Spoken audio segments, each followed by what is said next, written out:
C'était pas prévu du tout, mais lors de notre road trip de cet été, après 5 jours de parc, on n'en avait pas encore eu assez. Du coup, on a voulu aller à la Schubert Foire du Luxembourg le lendemain, pour récupérer les crédits qui y étaient. Mais le problème, c'est que la foire n'ouvre que l'après-midi, et fallait donc trouver une occupation pour le matin. Et devinez ce qui est pile sur la route entre Efteling et Luxembourg? Plopsaco. C'est ainsi qu'après une courte nuit dans la voiture sur les routes belges, on a pu découvrir ce petit parc au milieu de nulle part. On vous laisse avec les quelques images qu'on a pu filmer durant cette visite et on se retrouve à la fin pour le débrief.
Bon, malheureusement, on n'a pas pu filmer énormément parce qu'on est resté que 3 heures dans le parc, mais on a eu le temps de tout faire plusieurs fois, tellement qu'il y avait vraiment peu de monde.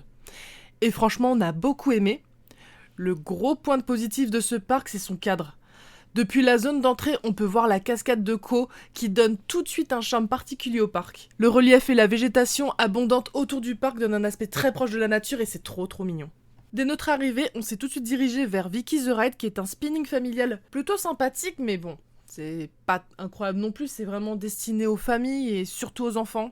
Par contre le débit est vraiment très mauvais, vu que c'est des trains de 4 personnes. Franchement on a eu de la chance qu'il y ait personne sur le parc ce jour-là, on n'a pas beaucoup attendu mais ça reste quand même très médiocre. Ensuite nous sommes dirigés vers l'entre guillemets nouveauté étant donné que c'est juste une rethématisation, le Schtroumpfer, qui est très sympa à faire, mais bon après ça reste pas un coaster exceptionnel, c'est un vieux coaster, un vieux Vekoma, mais on l'a quand même trouvé vachement fluide et au last quelques petits airtime sont présents, ça fait toujours plaisir. C'est une petite balade à flanc de colline au cœur de la végétation, et ça franchement, je trouve ça assez unique personnellement.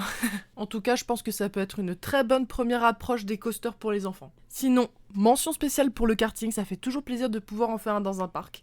Et les opérateurs étaient très souriants et super sympathiques dans l'ensemble du parc. Après, on va pas se mentir, hein, le parc est quand même assez cher pour sa taille, mais ça reste quand même raisonnable comparé au parc Spirou par exemple. Par contre, il se gave sur le parking, hein. Genre 12,50€ pour un aussi petit parking. Franchement, ça les vaut pas, hein. En bref, Plopsaco, c'est un petit parc bien sympa, bien plus joli que Plopsaland lui-même, et on y retournera seulement un jour, évidemment quand ils ouvriront un nouveau coaster, ou même tout simplement une petite nouveauté sympa, genre un dark ride ou quelque chose dans le genre. Sur ce, on espère que vous aurez aimé cette petite vidéo bonus. Si c'est le cas, pensez à vous abonner, à liker, ça fait toujours plaisir, et on se dit à la prochaine. Salut!